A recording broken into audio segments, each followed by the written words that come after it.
essentially means this dynamical systems or nonlinear dynamics or what have you is that it is what one would call qualitative theory of differential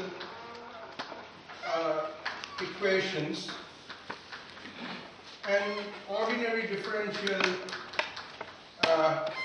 equations for that. Point is that immediately the response can be that why in the world should one bother? If it is ordinary differential equations, the worst that can befall you is that you may have to do a lot of computation, but ordinary differential equations are quite easily tractable numerically, and therefore it would seem like it's a waste of time to do anything else. So one needs to therefore be a little careful about what the exact utility of these discussions are. The utility, as it would turn out, is that even if ultimately numerics has to be the order of the day, most often the systems that you get have some parameters which are which determine the nature of the solution.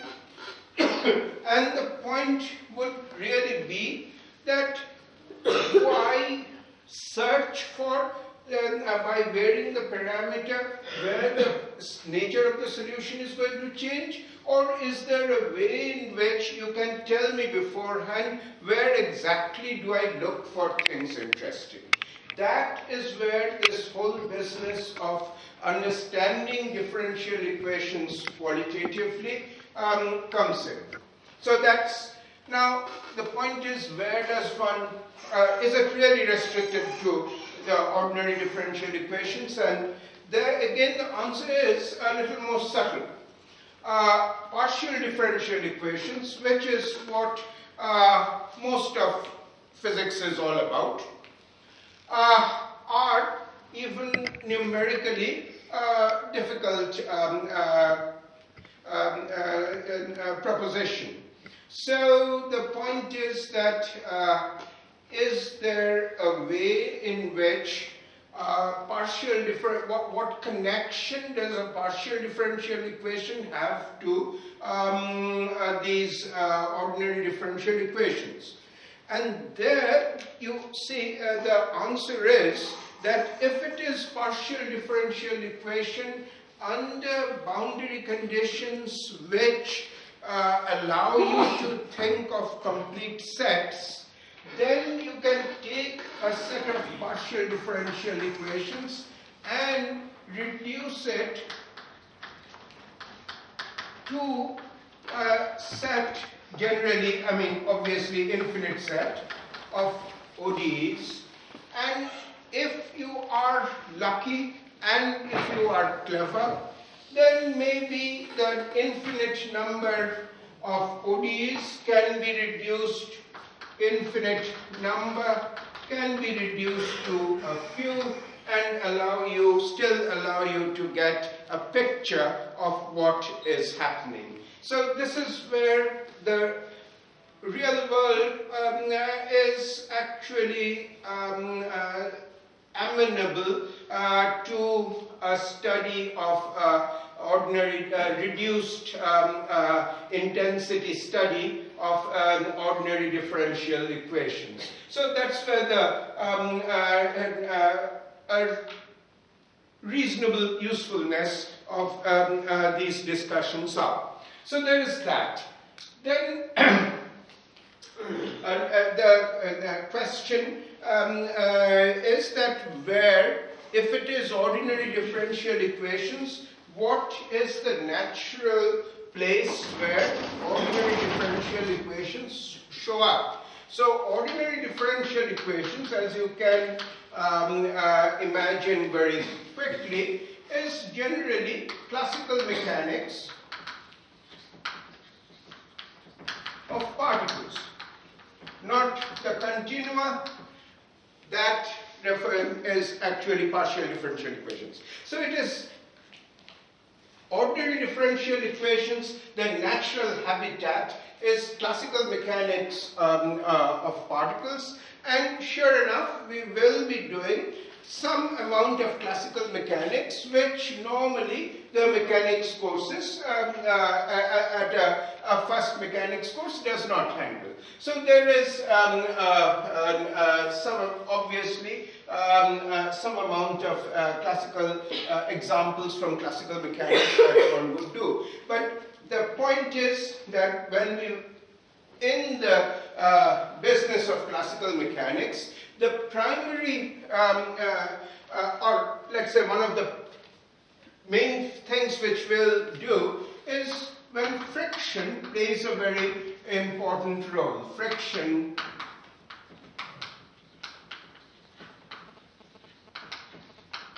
now, this is what a normal physics course would not emphasize. That is, friction is generally seen as a damping business and is essentially something which drives a system to rest eventually. So friction, but the friction, what the examples which would be interesting in this course would be where friction is actually some kind of a driver. It is complete unqualified driver is probably carrying it too far, but certainly these would be oscillations which would be impossible without the friction. That would be a significant part of this course, that we would be, so far as this mechanics part goes, talking about systems which where damping plays not the negative role that one assigns to it, but rather positive role. And you can imagine that when this is so, the kind of oscillatory, generally all mechanics problems are, the solutions are oscillatory in nature. So it would be oscillations in presence of friction, and you can imagine that if I manage to have an oscillation in the presence of friction, then things have to be tuned just right. If I take a normal pendulum, for example, no friction, then the point would be that you have a small amplitude vibration. Small amplitude vibration takes place with a certain frequency. This is a very nice system where the small amplitude oscillations are independent of the amount of the arc. And but if you are away from it, that is, in principle, if I make the angle a little larger, the angular amplitude, then the period is going to become dependent on the amplitude.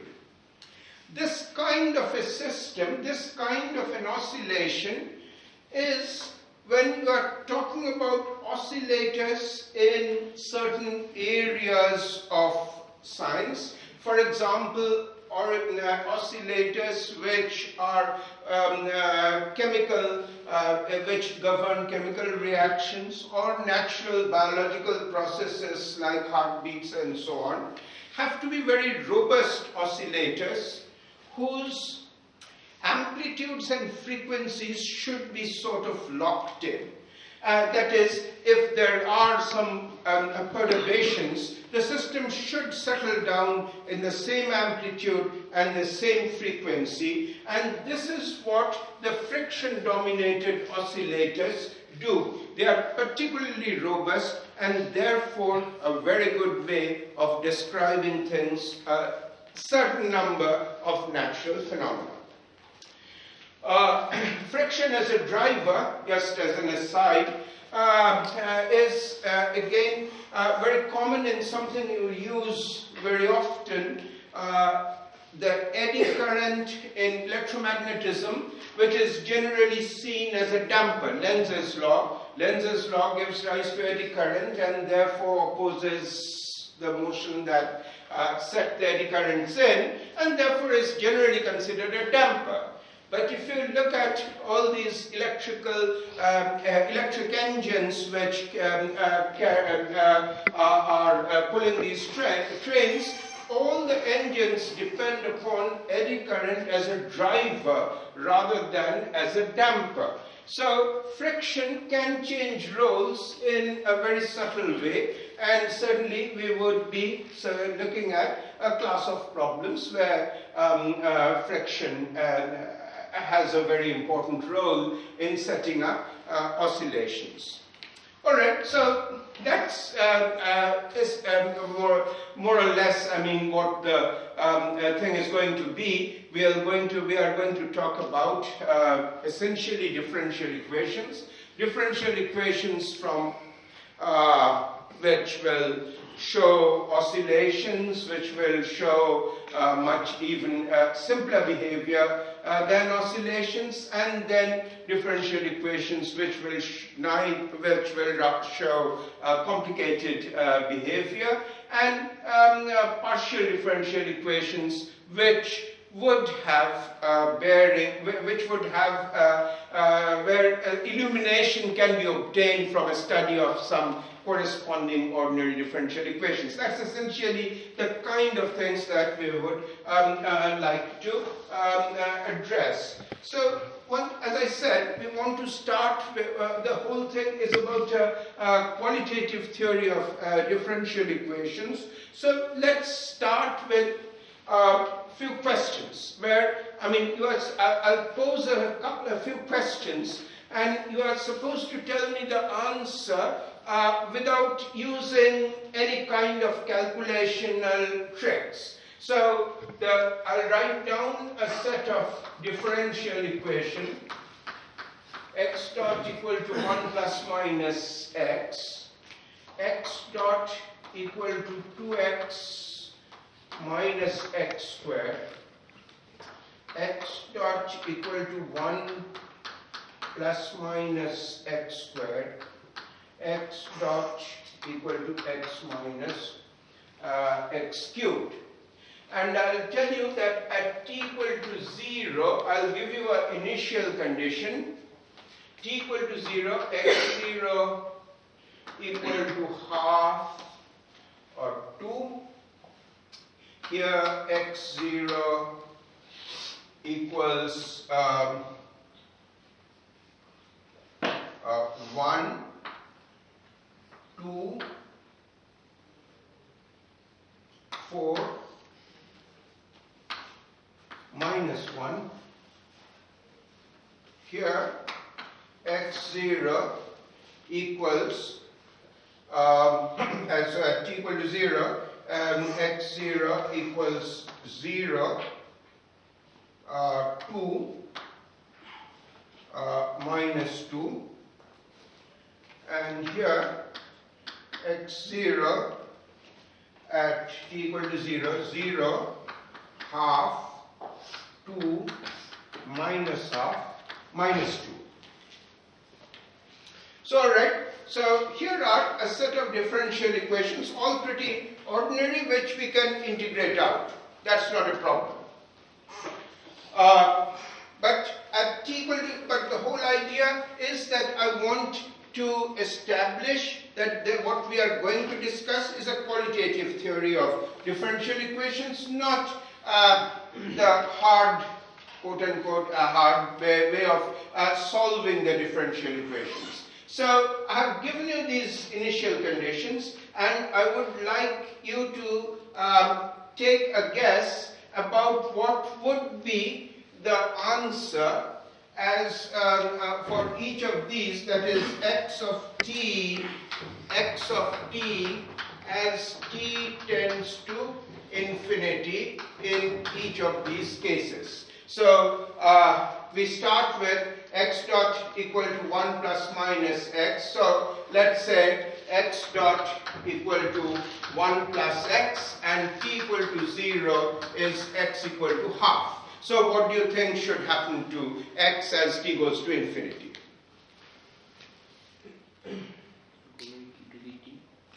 Pardon?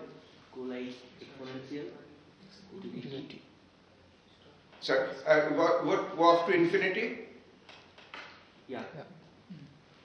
So x dot equal to 1 plus x, t equal to 0, x equal to half, initial condition, t going to infinity, x goes off to infinity. Agreed? Start at x equal to 2, should do the same thing. X dot equal to 1 minus x, t equal to 0, x equal to half.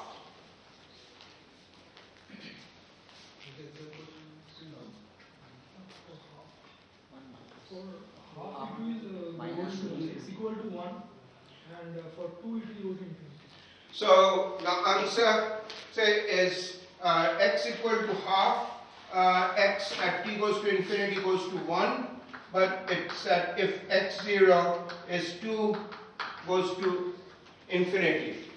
Any disagreement?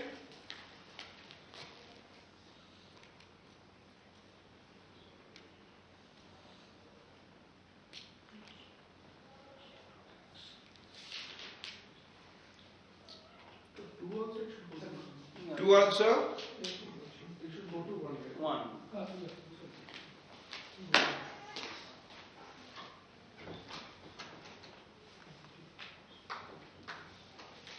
Two goes to 1 is the other option.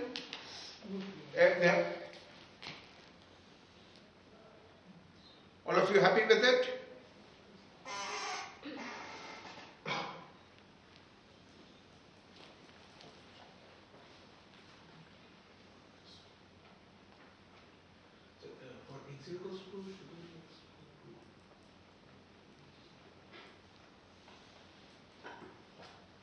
See,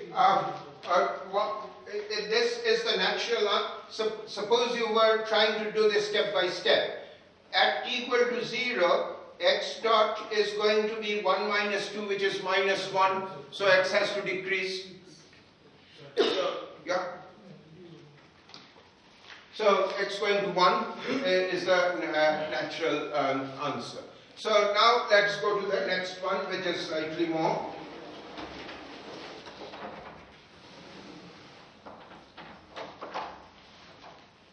So x dot equal to 2x minus x squared, and I start at x0 equal to half.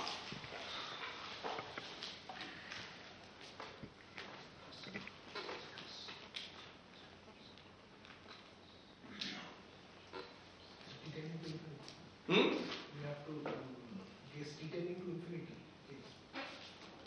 X0 equal to half, t tending to infinity, x2 in 2.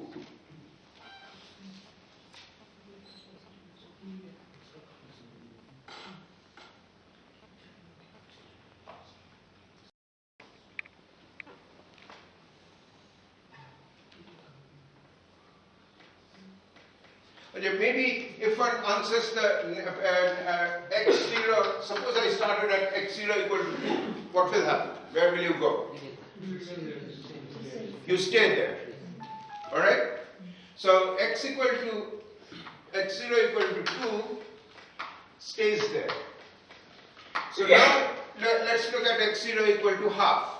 So if I set x0 equal to half, your x dot at the first step is 1 minus 1/4, which is 3/4, so positive, so it will have to start moving to the right from half. How far right can it move? Once it hits x0 equal to 2, it's going to get stuck. So what if I start with x0 equal to 4? Two.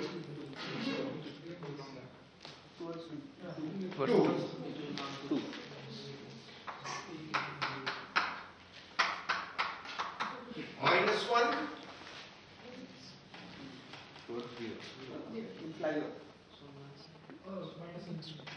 Minus infinity.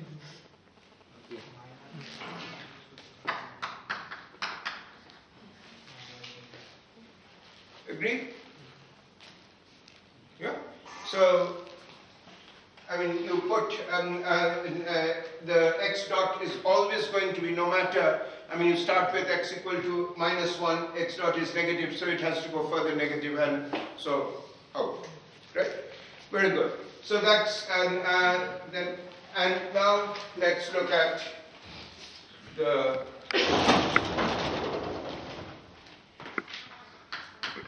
x dot equal to 1 minus x squared, with x0 equal to 0.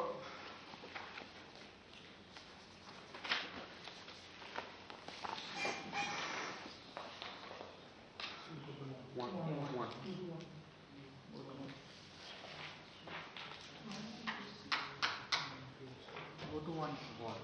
1.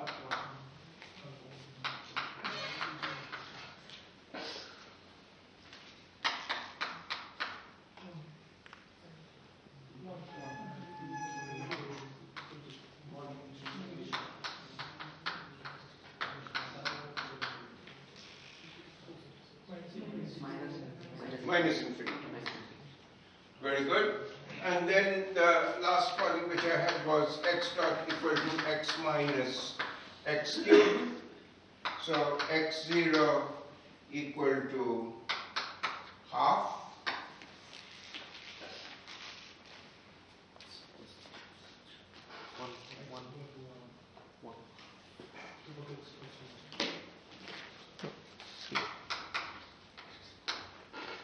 Right? Minus half. 0.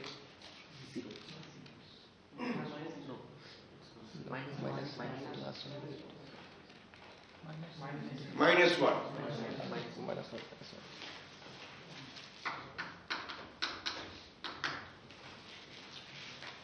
Alright, so that's the game. Now the point with what we would like to do is that these, what is the procedure for being able to tell without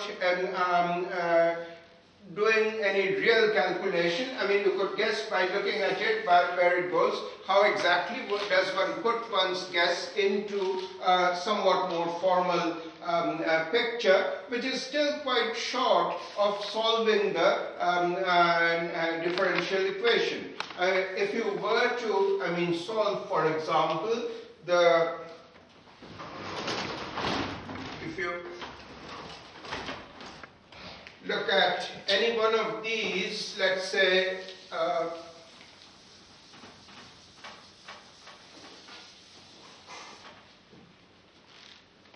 if I were to look at dx dt equal to 2x minus x squared, which is 1 minus x whole square, then it would take a little doing to get, so you can integrate this, there is no doubt about that. So this is dt, so you set x 1 minus x equal to y, then it is dy over y square minus 1 equal to dt, and so it is half into y minus 1 minus y plus 1 dy equals dt. Integrate out, so it is y minus 1 over y plus 1. If you are at y equal to y0, at t equal to 0, then this is going to be e to the power 2t. So that's the answer, and y minus 1 is minus x, So all right, you look at what happens to it. So if you are now look at the difficulty. Why? I mean, writing this out. Even after I have integrated this out, I would have to be rather careful in finding that what happens to y as t goes to infinity. One of the answers that, let's look at this over here. X going to minus infinity. So x going to, if you start from x0 equal to minus 1, then x goes off to minus infinity. So x going off to minus infinity. Now let me ask you this question, that here is, I have written out the solution. That is certainly correct, that x, if I start at x0 equal to minus 1, then x goes off to minus infinity. There is no doubt about that. Just the picture that you have over here, that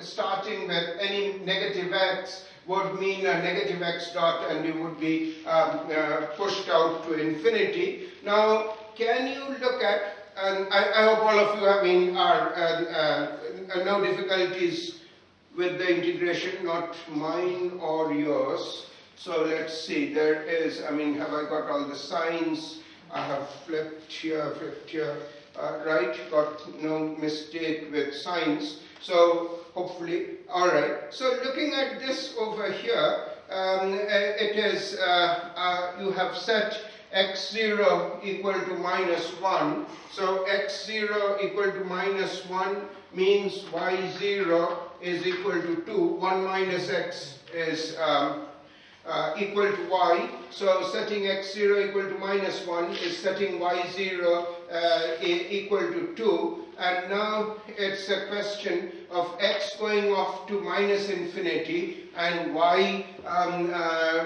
if x goes off to minus infinity, y goes off to plus infinity. Is that, do you find, so can you infer that from over here? So I start at y 0 equal to 2, which is at x0 equal to minus 1, and I am supposed to run off to x0, x equal to minus infinity, and which means I am supposed to run off to y equal to plus infinity. And does this integral that I have got over written down here for you, that's by integrating out this differential equation, is that consistent? Is that consistent with the picture that we have, that as t goes to infinity, as t goes on, I'm supposed to go to x0 equal to minus 1. Starting at x0 equal to minus 1, I'm supposed to go off to x equal to minus infinity. Do you see it, or do you see a catch, or do you, what do you make of it?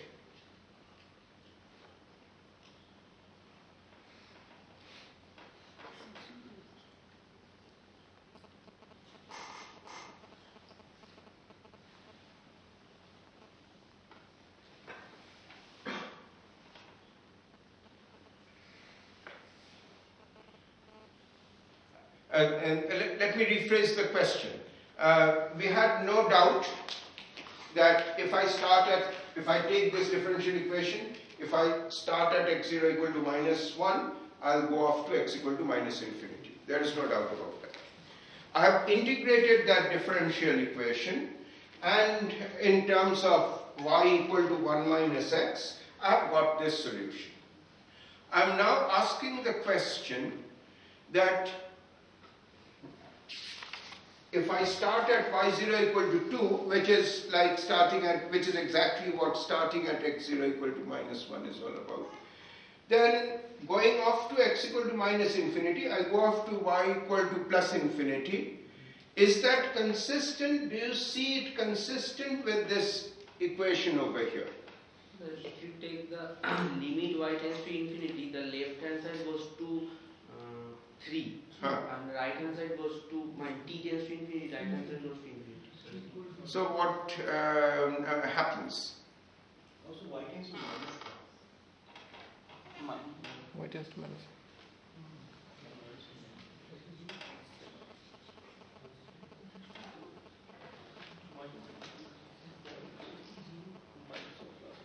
That's precisely, so where is the catch? It seems that x tends to minus 1. Yeah, I mean,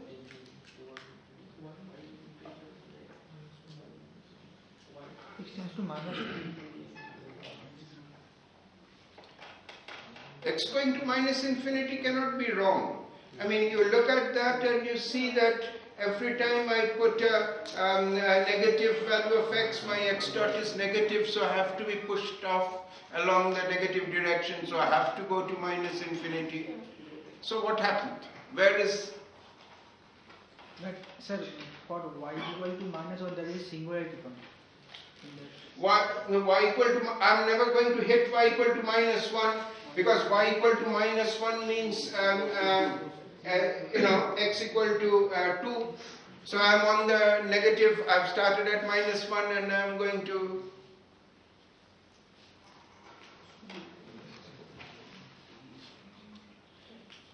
What it's telling you, I mean, that's why I have been trying to suppress the word t going to infinity in this particular case, that it is going to reach minus infinity at a finite time. Right? I mean, as you said, it's y tending to infinity, this is 1, and y0 is 2, so this is 3. So it reaches infinity at e to the power 2 infinity equal to 3. So it's a finite time singularity. So it is not that you have to wait till t going to infinity to see it reach infinity. It reaches infinity at a finite time. And why did that happen?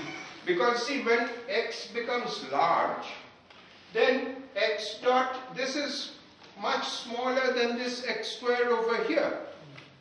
Right? So for x, mod x much greater than 1, this equation is simply dx dt is equal to minus x squared, and so it is dx over minus x squared, so it is 1 over x minus 1 over x0 is t minus t0, and you just ask the question that when does, at what t does this x of t become infinity? Right? I mean, that's all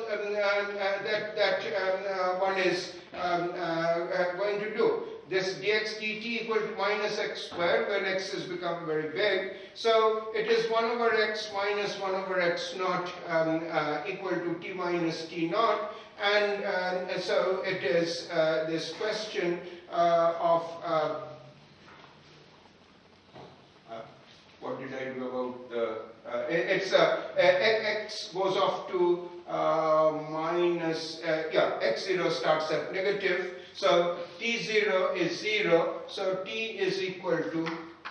So t is equal to minus 1 over x naught. X naught has to start at a negative value. And at t equal to minus 1 over x naught, your answer over here, x has reached minus infinity. So dx dt equal to minus x squared has the property that if you start from the negative part of the x-axis, you will reach infinity in a finite time. This is what this answer is telling you, and this is what will naturally conclude in a day. So that's it. I mean, this is what you can integrate it out. The others, of course, are the other parts of this answer where we started at 1 and reached 1 and 4 and reached the fixed point value of x equal to 2, which is y equal to minus 1. So, and your x equal to 2 is y equal to minus 1, and you can play around with these and arrive at that same conclusion. Yeah. Sir, as y tends to infinity, this left hand side tends to minus 3, right? Or plus 3? The y tends to plus infinity. So because 1 minus x is y, so x goes to minus infinity, so y goes to plus infinity, so y over y, which is 1. And this is y0 is 2, so this is 3 over 1. So very good.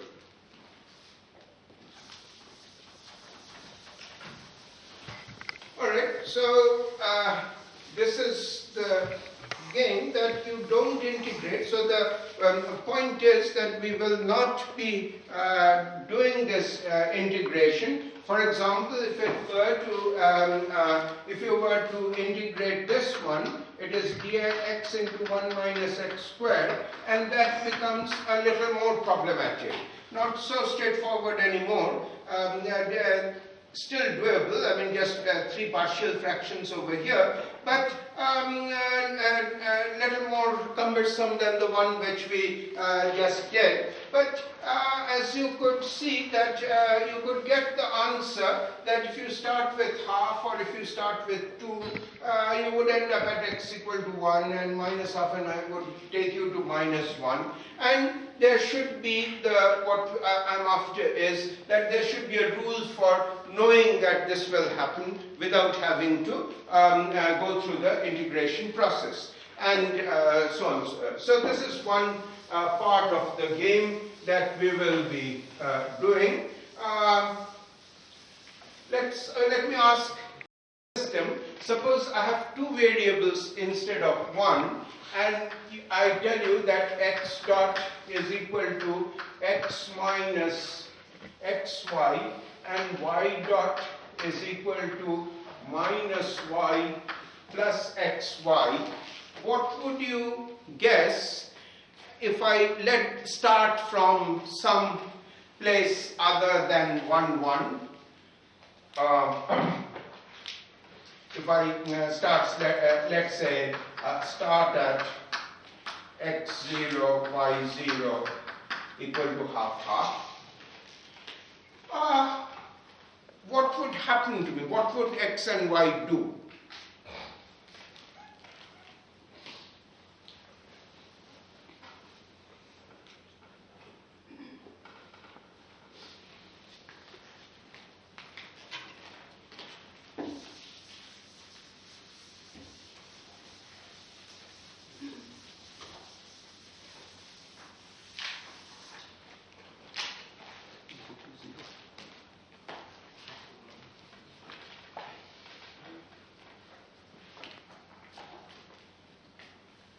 Go to 0, I mean 0, 0. 1, 1.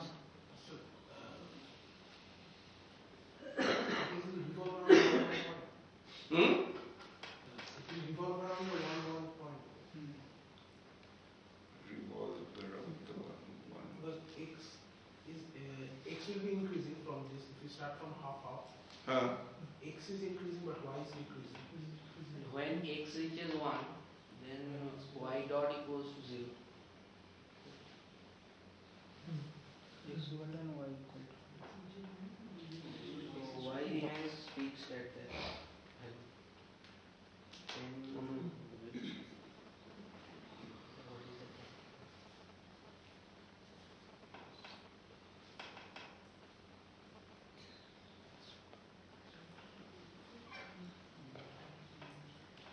Spirals to the point 1, 1. Spirals to the point 1, 1. Spiral about spiral in, spiral out.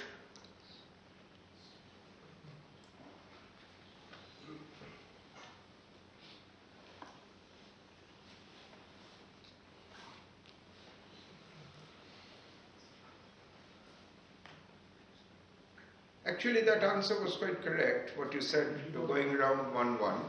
Let's see why should it do something like that.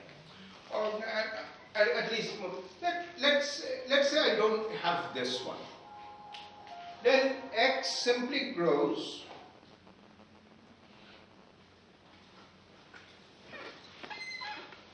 Then x simply grows and y simply decays. Alright?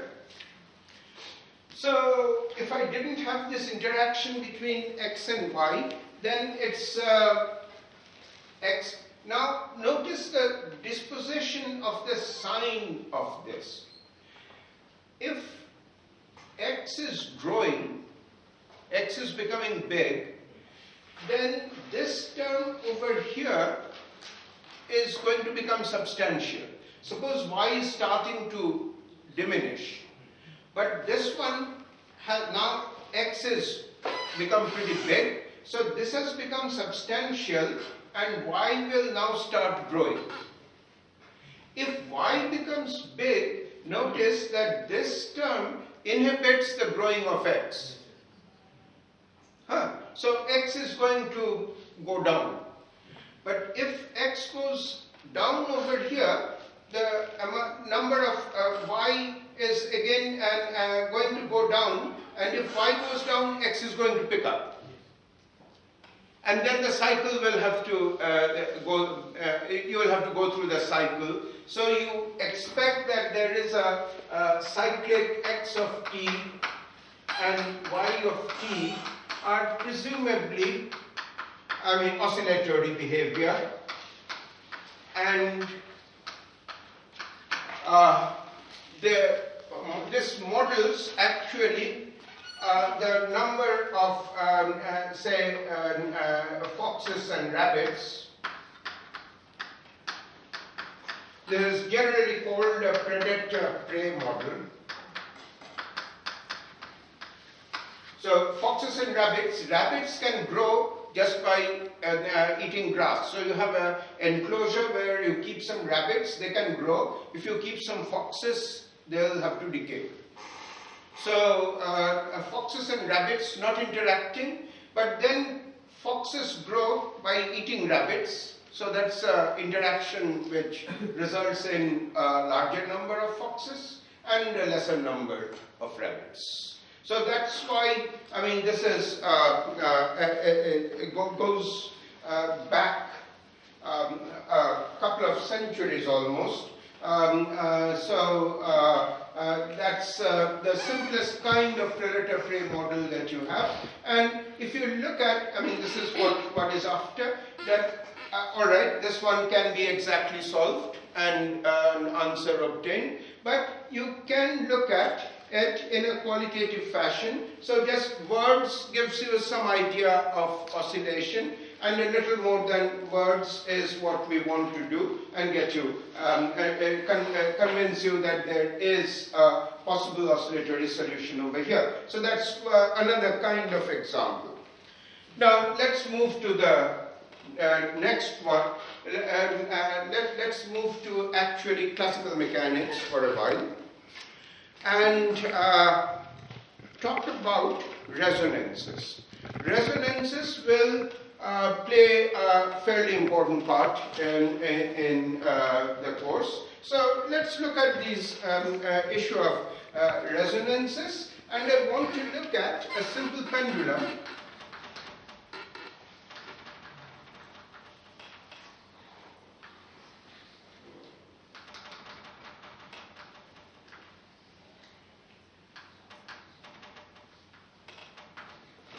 So I want to look at this simple pendulum under two different circumstances. I will oscillate, vibrate the point of support. So I will vibrate the point of support. In case A, I'll do it horizontally. That is,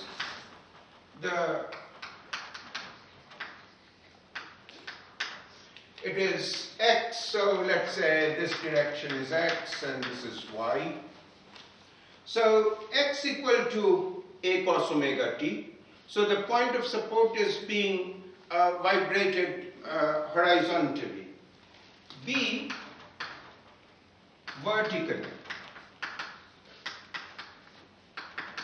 That is, y is equal to a cos omega t. So I'm going to vibrate the point of support of a simple pendulum. Actually, I could, with a yo-yo you can demonstrate very clearly what one has to say over here. You can, if you have a, or you can tie a stone at the end of a string and demonstrate it for yourself. So I move it horizontally once, and I move it vertically the next time. And I want to see what happens.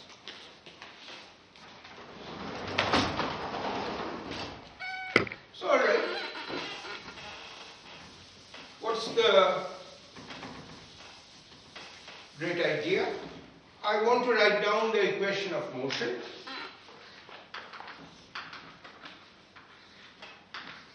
So here it is my small angle dynamics. So small angle amplitude oscillation of this pendulum here, and I'll do case A first, where it is where I'm moving it horizontally. Best is go to the accelerated frame and write down the equation of motion over there. All that I need to do is add a pseudo force, right? So write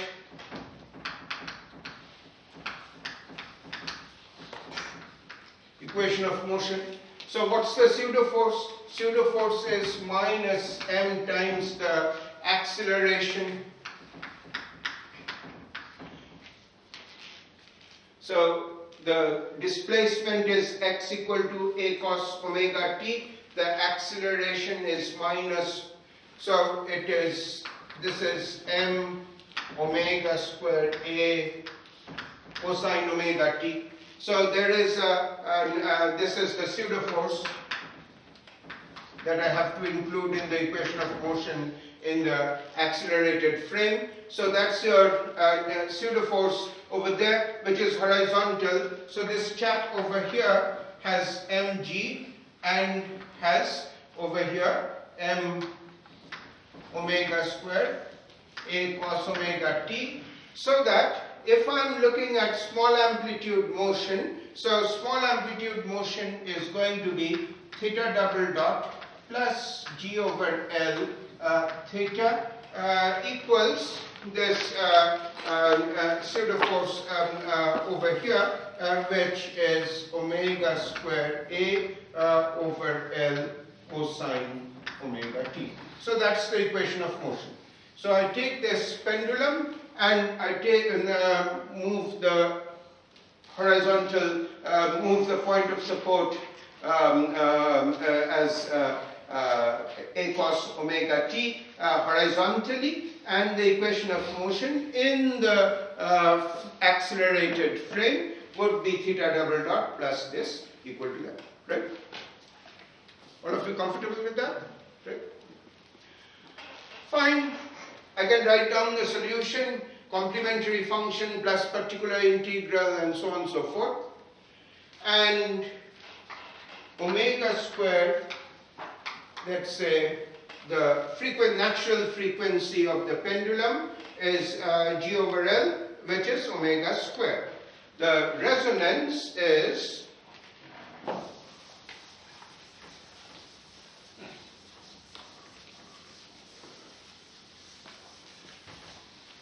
so it's x double dot theta double dot plus omega square theta is equal to omega square a over L. Let's write it as F. Resonance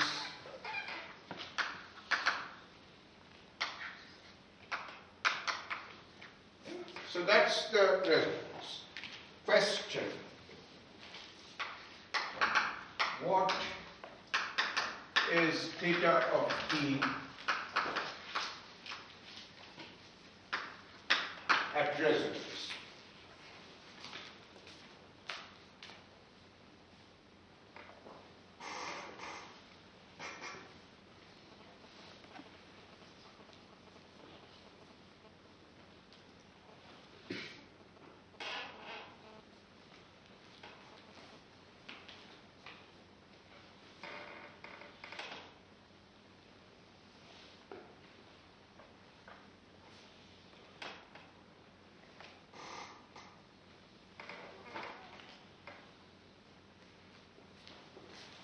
So it's theta double dot plus omega squared theta is f cos omega t. So that's the equation of motion at resonance, and the question is, what is theta of t at this resonance?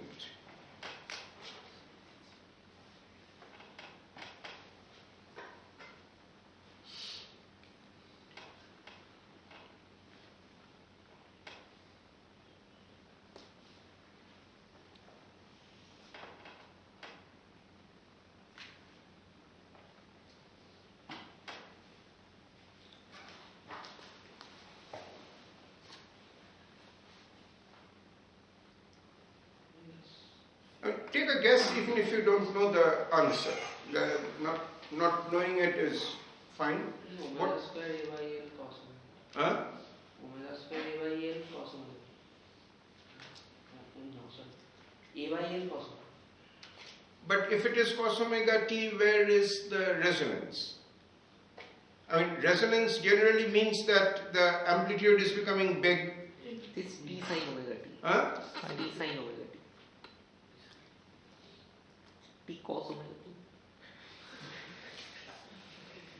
Now, what did you say before that? T sin of omega t. T sin omega t. That's the answer. Why?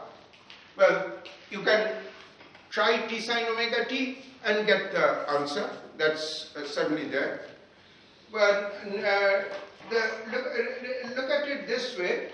If I wrote down the particular integral for this case, it would be cos omega t over omega square minus omega square, right? Now there is to this particular, now when omega gets to capital omega, I have a problem, all right? But now I also have a complementary function. So the arbitrary amount of complementary function. Write the complementary function as f cos omega t omega square minus omega square, or let's put for good. So I can just add to this solution, particular integral over here, any amount of complementary function. Yeah. In particular, let me, because I mean, operated on with this chap over here, it's going to give you 0. So I can add in an arbitrary amount of the particular arbitrary amount. So let me add in exactly this. If I add in exactly this, now you see what I have played the game. I can take the limit of omega going to small omega and get the answer. So you use L'Hopital's rule, and so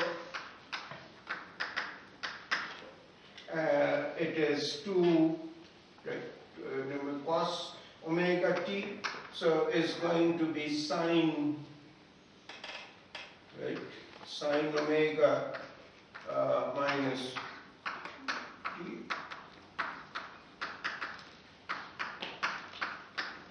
Yeah. So it's right.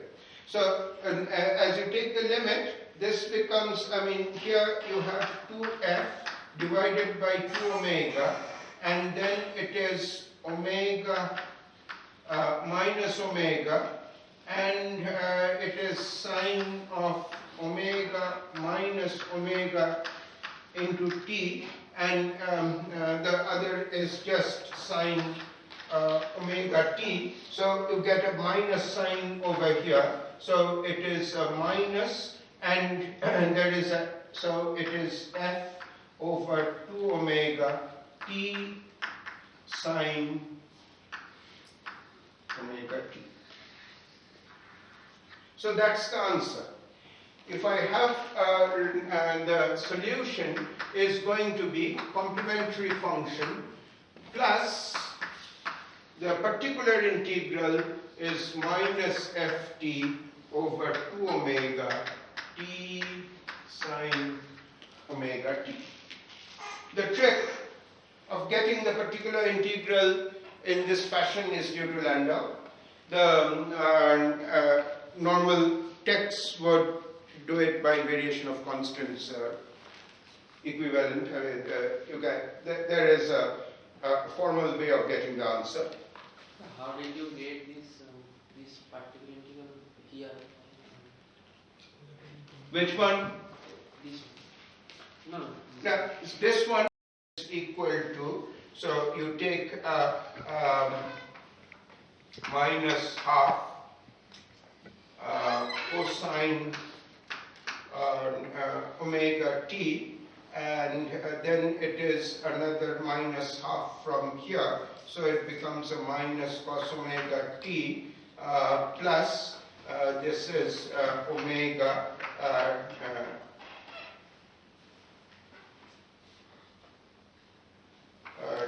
t over 2 sine omega t. So that's my x double dot.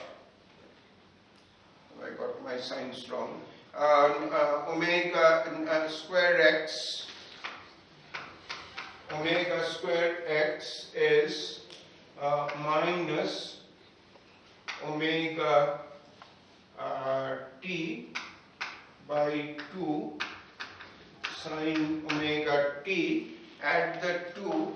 Why in the world have I got There will be a plus sign at the first place. T by 2. This x dot. So I went with, I was trying a solution minus t over 2 omega sine omega t. This Plus. should have been a plus. So somewhere along the line I have missed, what did I do? Why did I pick up a minus sign here? Oh, that's because of the compound formula possibly. It's sine of big omega minus small omega. Big omega minus small omega. It's supposed to be, this is small and therefore right. These are the cosines. That's right. Because if omega is small over here, then this is positive, and that omega to be small and this to be positive, it has to be that. So this is plus. Good. So that's what it is. Plus t plus t by and then it is plus x double dot is half, and then this half goes away, and it is a minus, and this is a plus, and you add it later. So if I had a drive which was instead sine omega t, then the answer would be minus t cos omega t over 2 omega. So if instead of this it was f sine omega t, then the particular integral, so it is plus for this, and it is minus ft over 2 omega t cos omega t over this.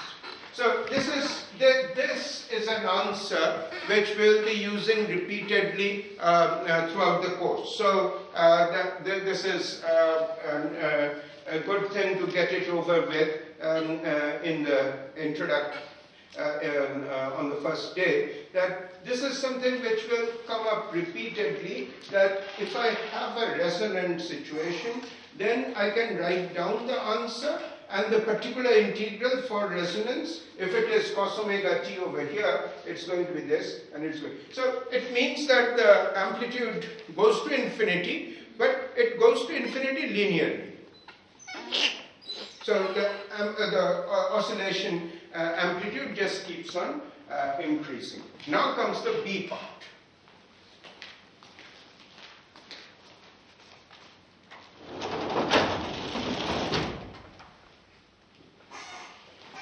So alright, so this is a resonance switch.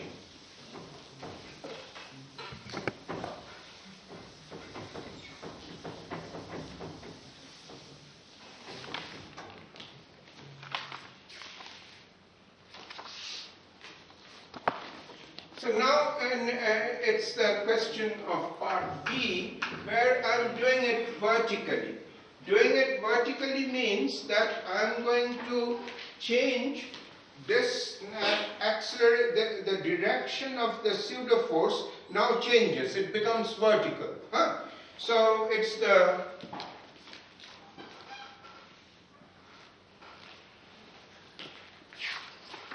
direction of the pseudo force has now become vertical. So this is B, and now it is the pseudo force is in this direction. It is m omega squared A cos omega t.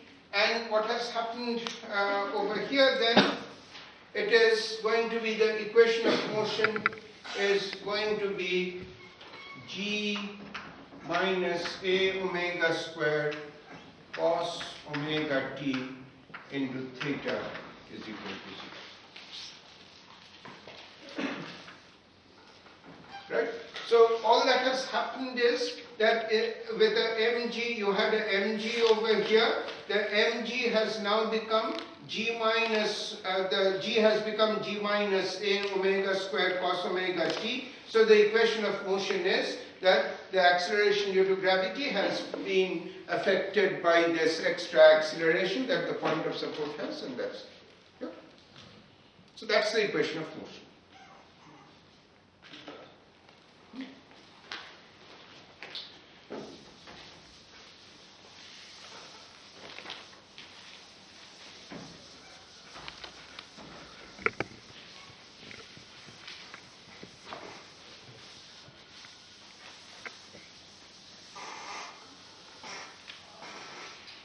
So it's changed from this to theta double dot plus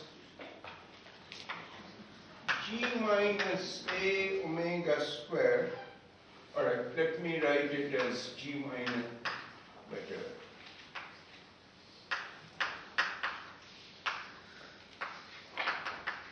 Zero, so theta double dot plus omega square minus A over L omega square cosine.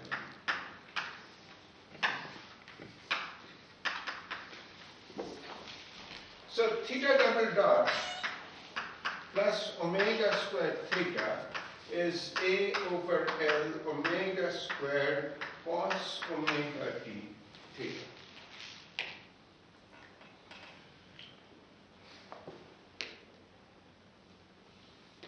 Now if you set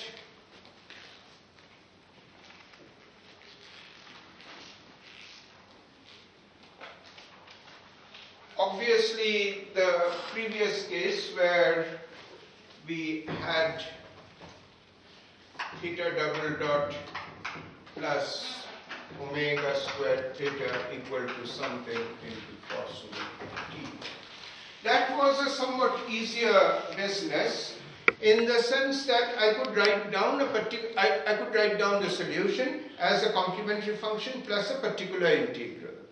This is no longer possible over here because this drive is actually containing the variable that we are interested in. Question is, do I have a resonance over here?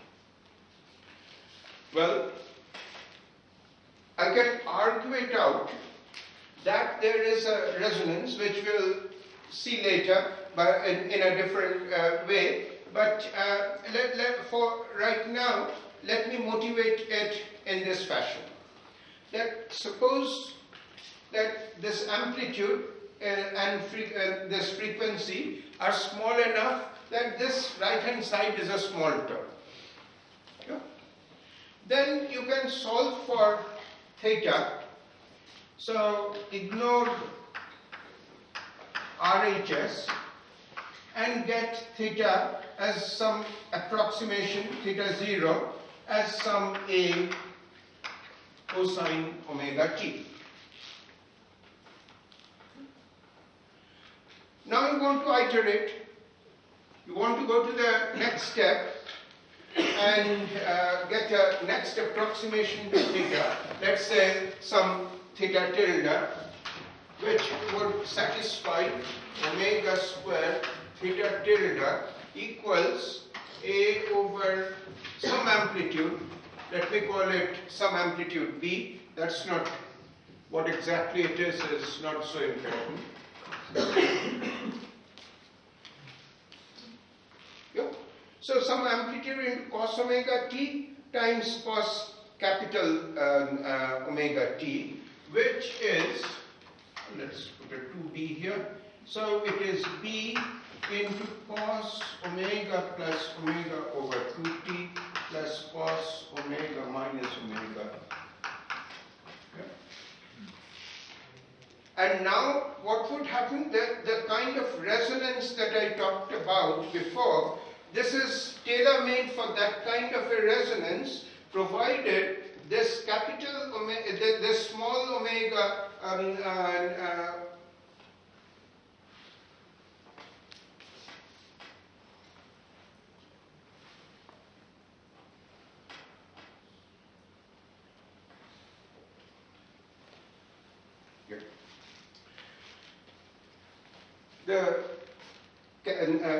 alright.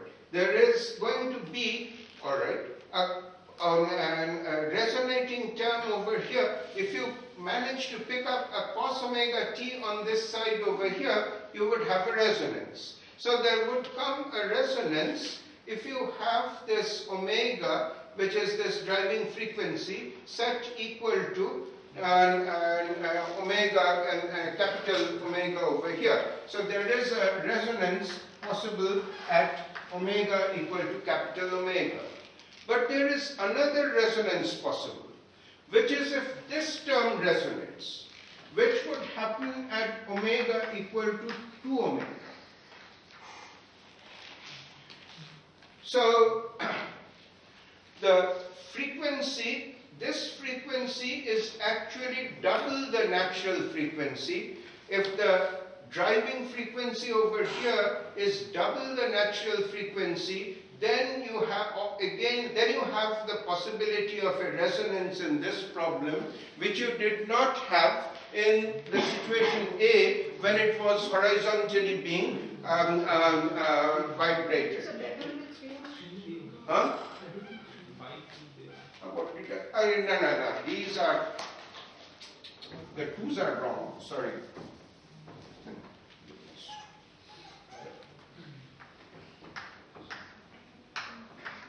So it's the 2's are wrong.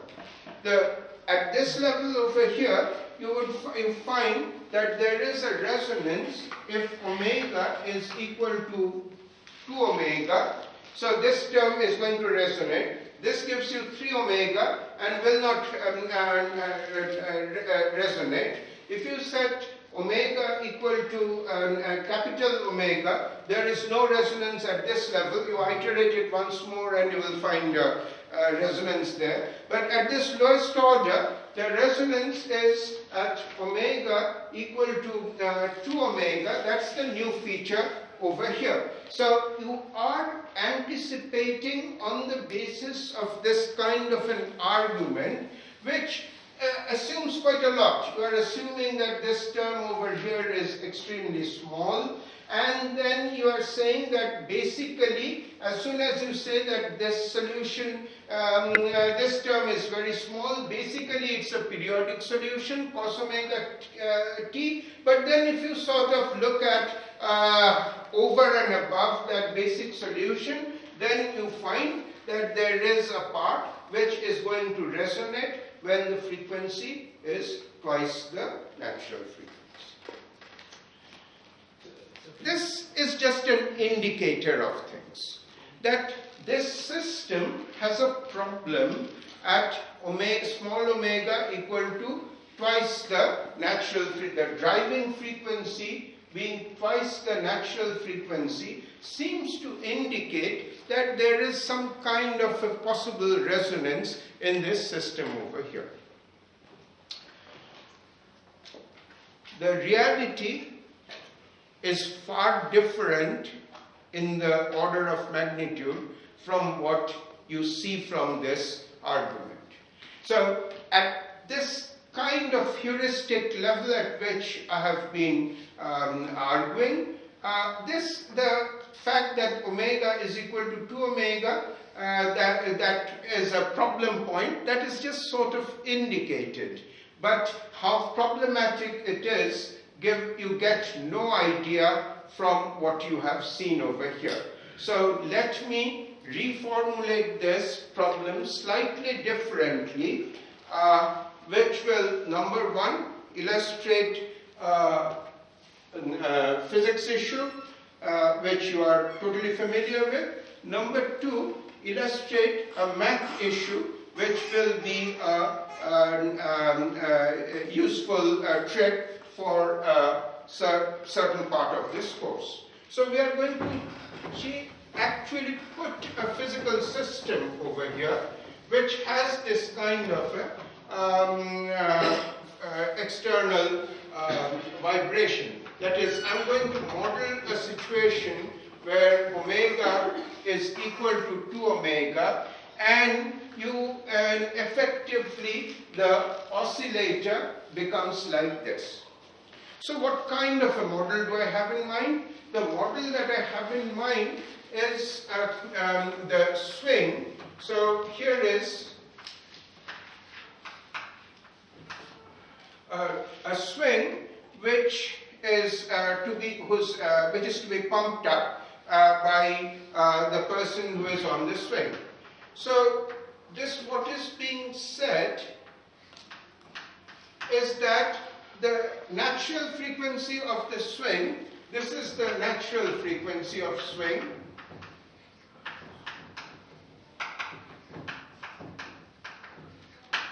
and I want to do something to it at twice the natural frequency.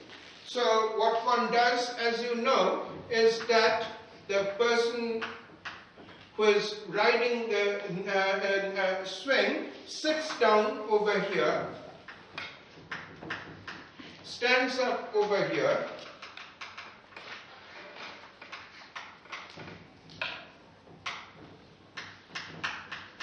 and then sits down over here again, and this process is going to be repeated. Sit, stand, sit, and so on. So the frequency with which you are sitting and standing is twice the frequency of the natural motion of the pendulum. Right? And this, as you know, actually pumps up the swing. Pumps it up.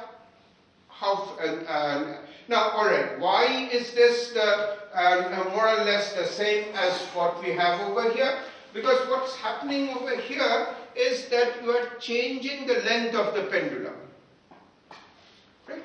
You are changing effectively the length of this pendulum. The length of the pendulum is from the point of suspension to the center of mass of this man, and so the length is a little larger here and a little smaller here, again larger, and so on. So it's like putting, it's like saying that it is this term over here is like a omega squared divided by L plus some L naught cosine omega t, and because this change is very small, it's like a omega squared L into 1 minus L0 over L cosine omega t, and you are picking up this term over here. So that's the length, changing the length of the pendulum, that is changing this L over here, and so you are picking up a cosine omega t drive inside this term over here by changing the length. So alright, So, if I were to look at the differential equation, that is what I would be looking at. But differential equation did not take me very far.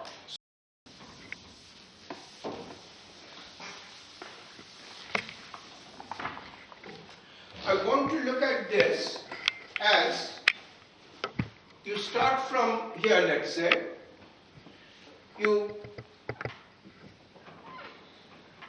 I use this as a starting point, and then let's say this amplitude is theta 1. Then I come back here, you sit down here, come back, stand up, and go to this point, and this amplitude, let's say, is theta 2. I want to find a relation between theta 1 and theta 2.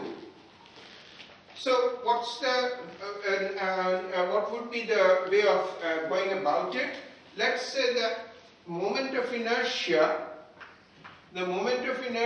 over here is, let's say, I1, and moment of inertia when the person stands up is I2. So sit down over here, moment of inertia is I1, stand up over here, the moment of inertia is I2, and I1 is greater than I2.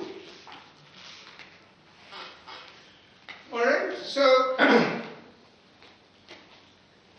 now why did you manage to come up to this point over here? You managed to come up to this point because at this point, when you were passing through, you had a certain angular velocity. So a certain angular velocity which is omega 1, and if you had a certain angular velocity omega 1, you had a kinetic energy which is half I1, did I call it I2? I2, that's the moment of inertia at that position. So half I2 omega 1 square was the kinetic energy at this point, and that kinetic energy would take you up to this point. When the kinetic energy goes to 0, it's all potential energy. So it's all potential energy over there, which is mg into L into 1 minus cosine theta 1, which is very nearly small angle approximation mgl theta 1 square. So if you are at the central position, your angular momentum and the angular velocity was omega 1. That takes you to an amplitude which is theta 1 square, kinetic energy getting completely converted to potential energy with the small angle approximation. Now you start coming back. And at this point there is this impulse. You suddenly stand up. The impulse does not produce, it is along the length of the rope, doesn't produce any moment and a torque about the point of suspension. So at central point, I2 goes to I1, but no torque. Consequently, the angular momentum is unchanged. So I2 omega 1, which was the angular momentum when it was coming down. So it was coming down with this angle just before standing up. The angular momentum was I2 omega 1, and after standing up, it changes to omega 2. So I2 omega 1 is equal to I1 omega 2. Okay. So this instant, at the instant when the swing is vertical, you stand up. Just before the swing became absolutely vertical, what fraction of an instant before, your angular momentum was I2 times omega 1. And then you have stood up. Your angular momentum has changed to I1, and therefore your angular velocity has to change to omega 2, because there is no torque about the point of suspension. Now your angular velocity is omega 2 equal to I2 over I1 times. Sir, I'm not getting. I2 goes to I1 or I1 goes to I1 going to I2. It is I1 going to I2. And so in the first line it will be I1 omega also. Sorry. The first line also I1 omega. Energy conservation. That is correct. And you were going there with I2. That is okay. This one is alright. So you were going there with I2, and then, I mean, it is the maximum that you go up to is theta 1, and that's when so that's the, and then there is this change over there that from I2 you have gone to I1, you have come down over here, it comes with angular momentum I1 omega 1, and then it changes to I2 omega. Yeah. So I1 omega 1 is equal to I2 omega 2, and then how far will you go? That is going to be determined by omega 2. So it is going to be half I2 omega 2 squared. No, what was this now?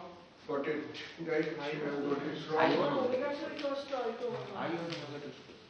This was I2, which takes you there. So I2 omega 1 squared, you are passing through with I2 omega 1 squared, and now it's alright. It's come up over here. It is going to be you start out from here at zero angular velocity. You start with I1. You come down with from an angle which is theta 1.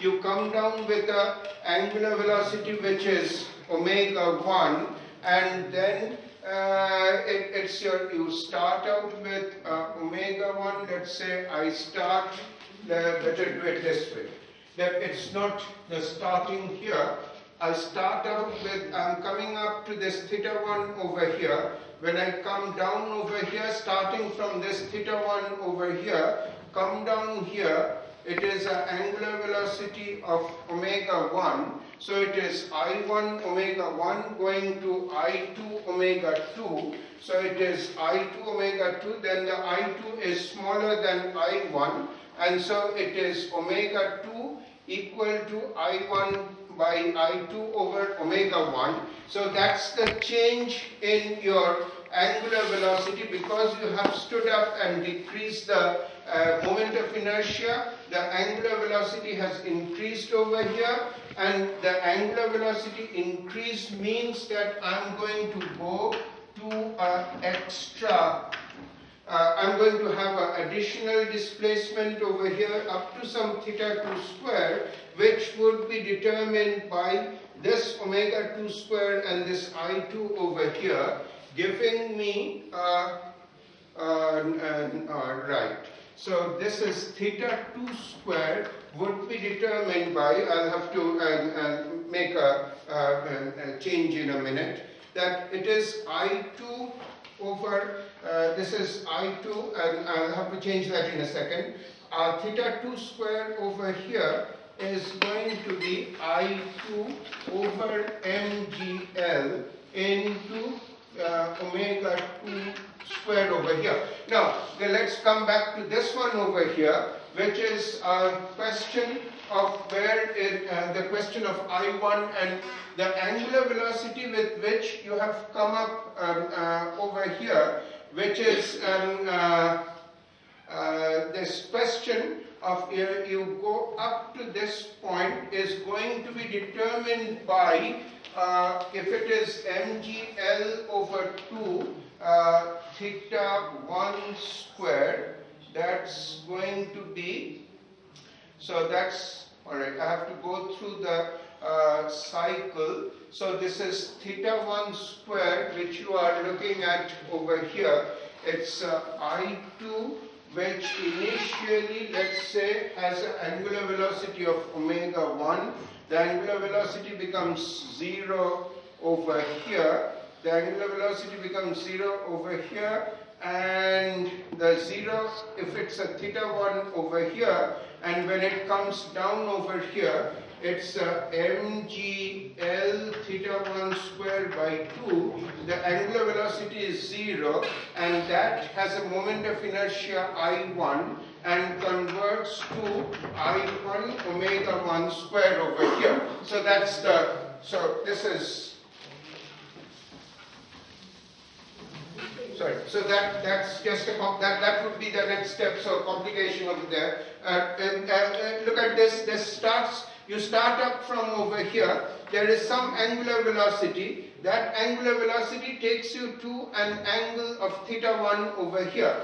So when you go up to theta 1 over here, then it is all potential energy, and it's mgl theta 1 square over 2. And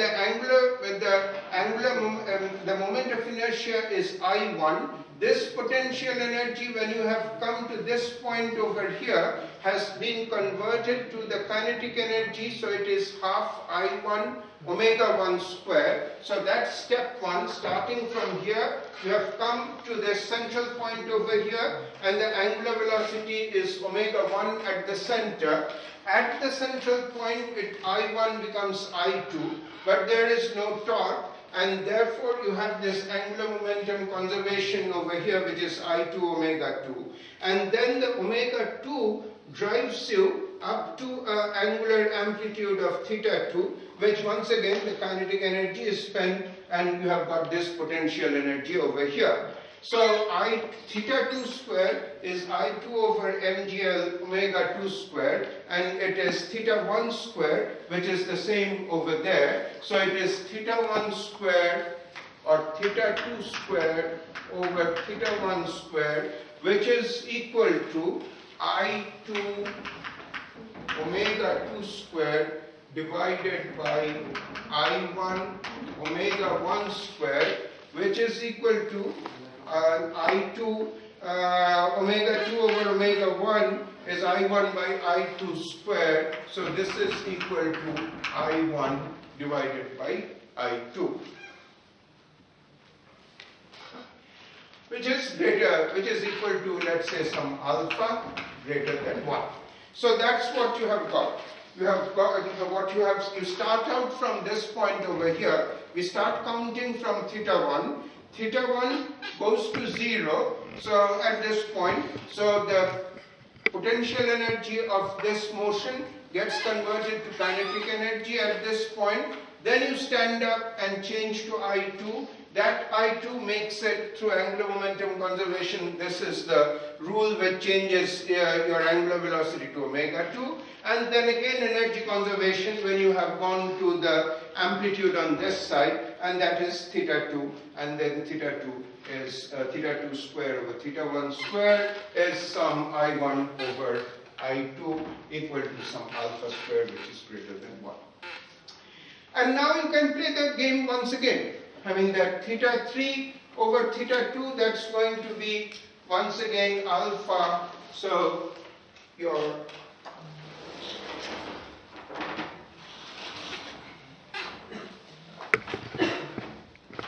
you change things around by the same ratio every time.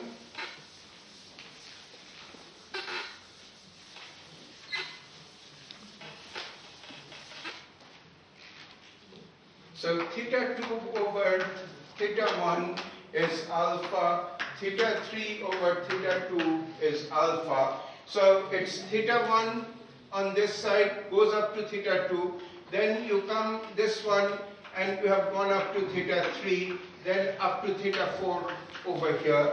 And so theta n over theta 1 is equal to, so alpha, so theta n plus 1 over theta n is alpha to the power n. So this was the initial displacement, your theta n plus 1 is like alpha to the power n. So theta n is theta 0, alpha to the power n is theta 0 e to the power n log alpha. And so it's an exponential.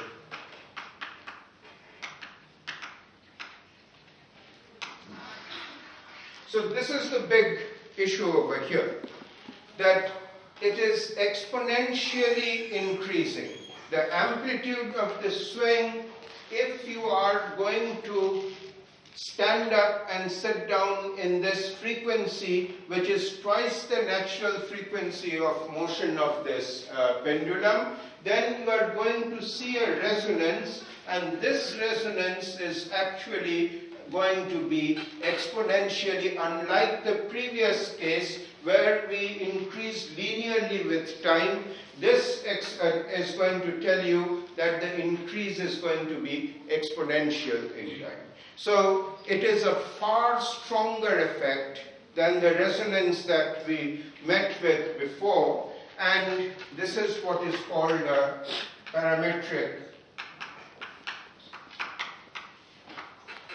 resonance. Parametric because it was a parameter in your system, which is that omega squared, the frequency. That frequency got to be, the natural frequency got to change. That is essentially what has happened over there. The capital omega, which is the natural frequency, got periodically changed by this cos omega t. So it is a parameter which is changing, and it is the periodic change in the parameter which is causing this resonance over here. And this resonance occurs primarily for this frequency omega equals 2 omega. There is a resonance also at omega equal to omega, and actually at all omegas which look like omega equal to 2 omega divided by an integer. So there are resonances at all these integers, but the primary one is at 2 omega, and as you can see that it is a tremendously strong response. It goes exponentially. Now alright, when I did this, tried to get an argument out of this differential equation, I got a very weak answer, and obviously that answer was obtained by making some ad hoc assumption about very small amplitudes and so on and so forth, and therefore that's not exactly right. What you have done over here is actually use the physics to set up a situation which mimics this small omega equal to twice capital omega, and you have done with that, you have managed to use just standard physical laws of angular momentum conservation and energy conservation to get a picture which shows that this is an exponential divergence in the when the resonance occurs, you are diverging exponentially, and when we do the differential equation correctly, you will also get a exponential divergence. That will happen. But my point right now is that look, this is an alternative way of one takes. The usual approach that one takes is that somebody gives you a differential equation x double dot plus some f of x dot plus some g of x equal to 0, is that you treat it as a differential equation and try to get answers out of it. What we have done over here is we have said, look, I'm not interested in looking at the solution at all times. I'm interested in looking at solutions only at certain instants of time. So, see, this is, I have changed the rules of the game over here. I did not, by making this sort of picture where it was an impulsive change at certain instants, I automatically set up a situation where I didn't need to look at the time evolution in the intermediate stages, but only wanted to look at the time evolution, what the state of the system is at the end point. And got a relation between the theta max. I just looked at theta max rather than theta as a function of time, and theta max 1, theta max 2, theta max 3, and what I did was I got theta max at the nth stage be related to the theta max as a function of theta max at the n plus n minus 1th stage. I just looked at the maximums. And I set up a discrete relationship that the nth stage, the theta max at the nth stage is being determined by the theta max at the n minus 1th stage. This, from what was a differential equation, has now become an algebraic relation between theta, let's say drop the max, theta n plus 1 as a function of theta n. From a continuous description, I have come to a discrete description. While this is a differential equation, this is what is called a map. So this is a different way of looking at the dynamics. I can look at the dynamics as a continuous evolution as a function of time.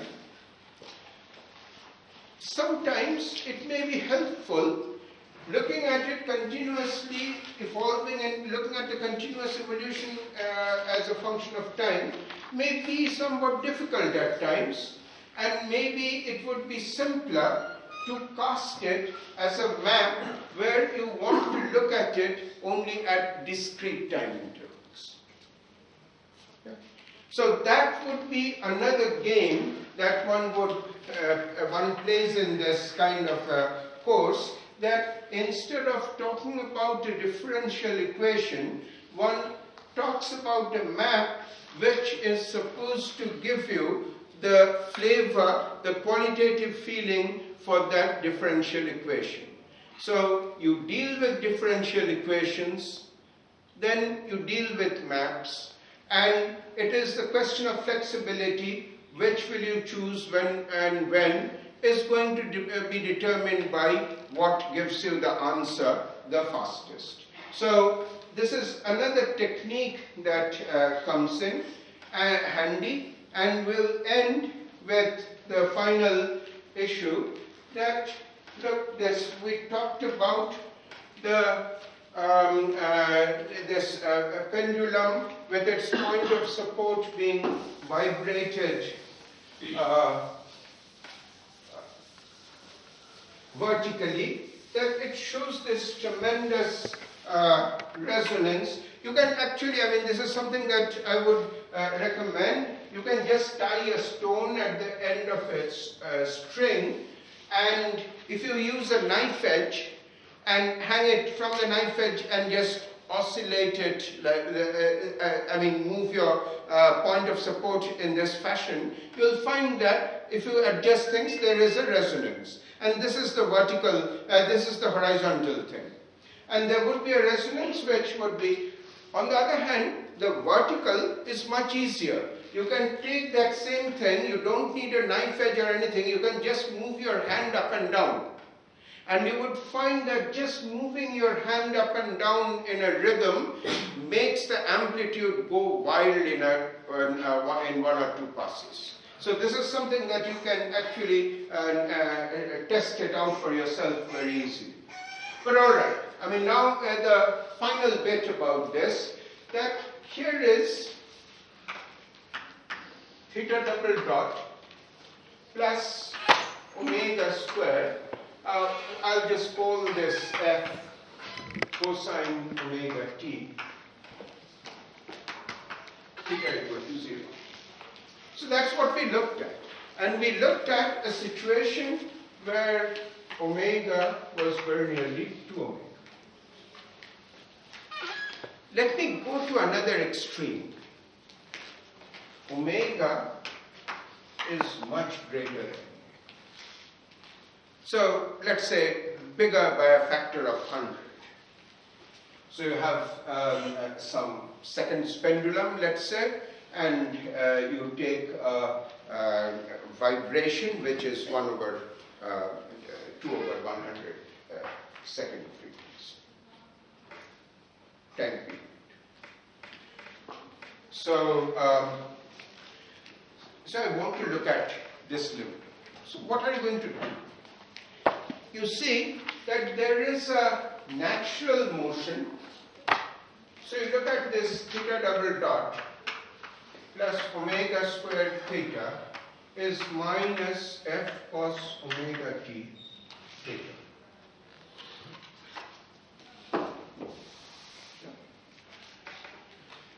So this is theta double dot plus omega squared theta is minus f cos omega t.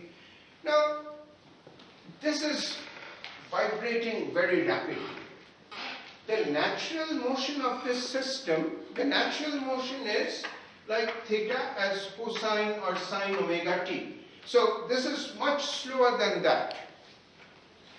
So you have two kinds of time scales in this motion. One is a time scale which is governed by this capital omega over here, which is a slow time scale. The other is a time scale which is governed by this chap over here, and that is a much faster time scale. Before this oscillation can take place, this chap would have vibrated 100 times.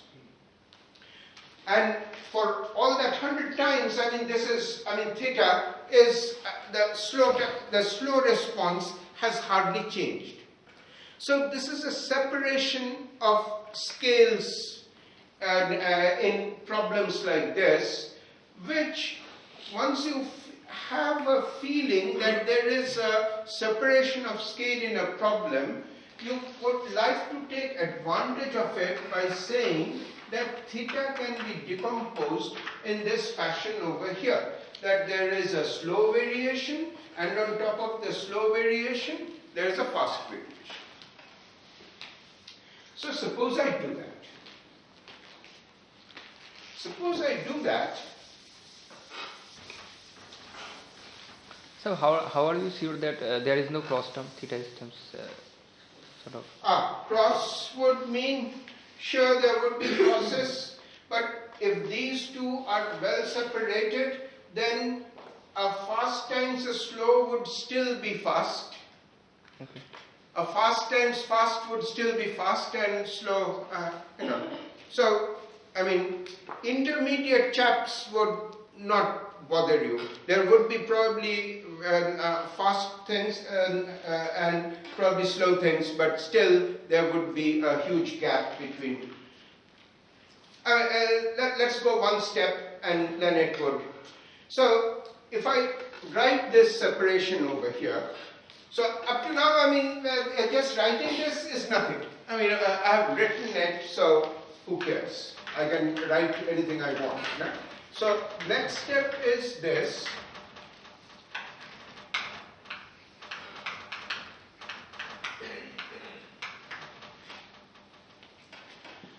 Drop the F, drop the minus.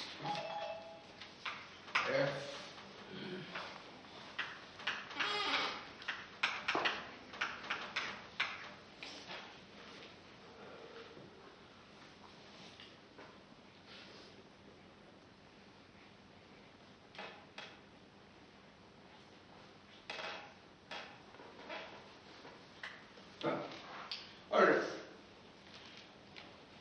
if I say that theta s is fast and theta s is slow and theta f is fast, then certainly this is slow, this is fast, this is slow, this is fast. But let's look at this. This is fast. Theta s times cos omega t is going to be fast. A slow multiplied by a fast has to be fast. But if this is fast, a fast multiplied by a fast can be slow. Yeah. So this is where one needs to be careful. If you told me that, look, separate out the fast equation of motion, then I would certainly write theta f double dot plus omega squared theta f is equal to f theta s cos omega t. Now when it comes to this, theta f cos omega t, then you see I certainly have, if theta f is like cos omega t, which it is tending to be, then there is a cos 2 omega t. Yeah? So there is certainly going to be a response which is going to be of the kind which is, so there is going, this chap over here you are confident about. This is certainly cos omega t. And then there could be terms which are frequency nearly 2 omega and higher.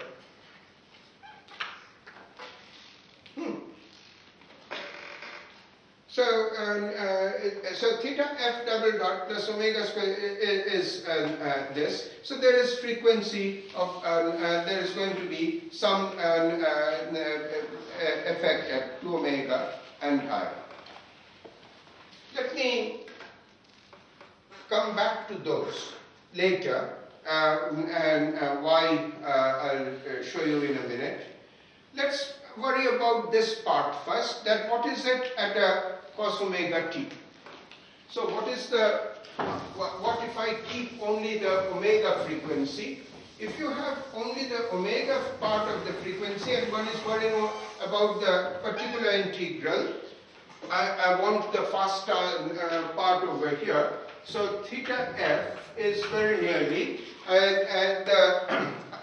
it is, this omega is small, and so anything which I have, the theta f part which is like cos omega t is not important. It is this one which is the important part over here. So theta f is roughly minus f divided by omega squared theta s cos omega t, plus there can be terms like cos 2 omega t and higher order terms from over here.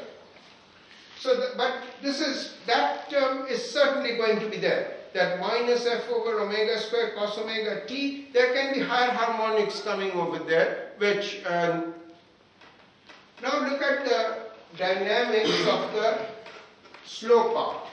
The slow part is theta s double dot plus omega squared theta s. Now I am looking at, on the right hand side, f cos omega t theta f. That is the one which has a potentially slow part in it. So, because this is fast and this is fast, and so I'm going, now I have written down the fast actually. I have written down the fast over here, and this is equal to, so f cos omega t, and then there is the theta f, which is minus f over omega squared theta s cos omega t, plus things which are like cos. Because theta s is a slow variable, I can average out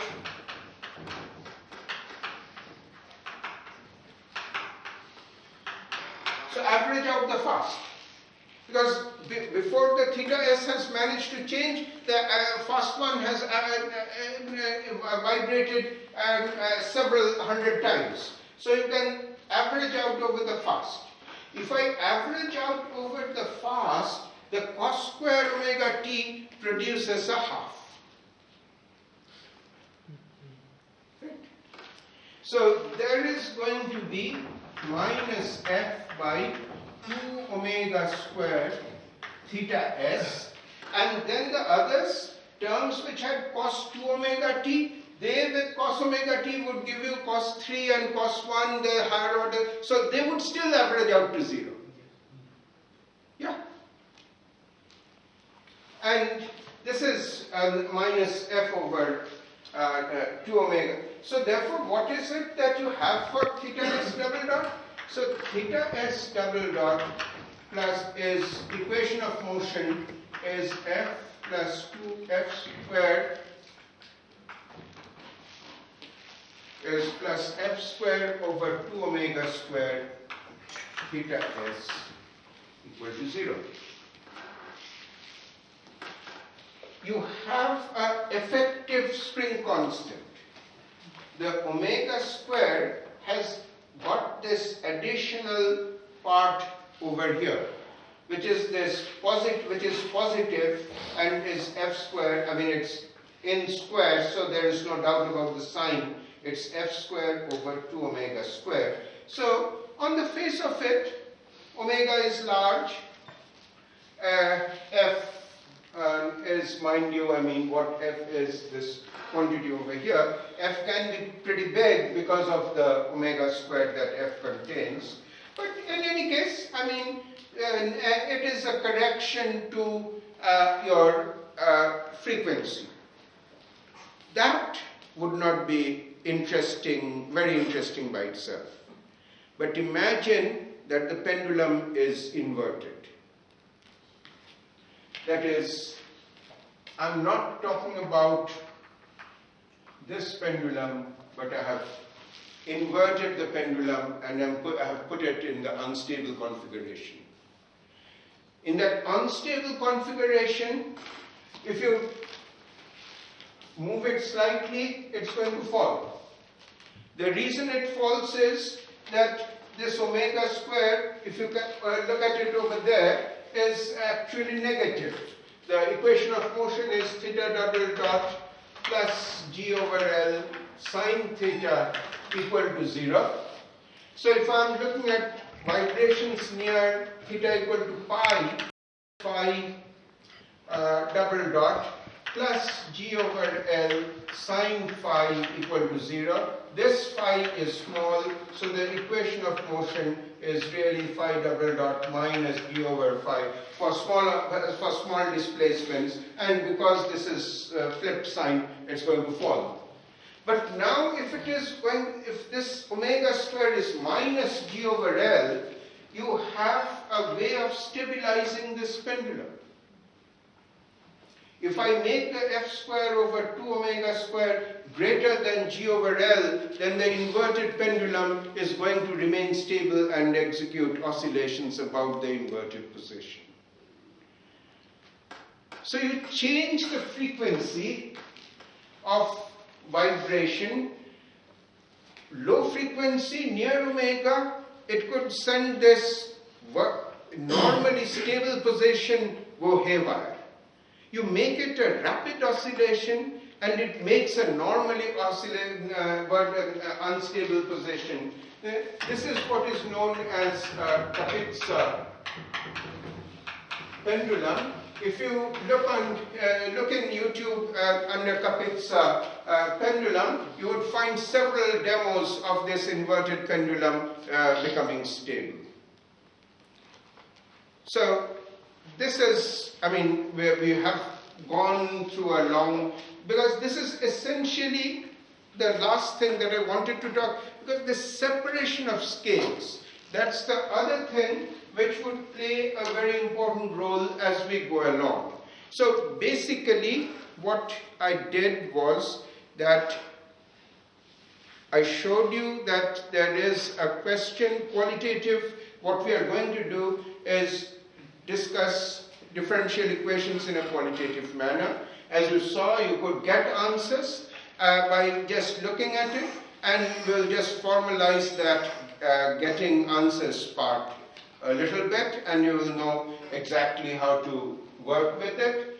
We'll look at oscillations with friction in it, which is a nice thing.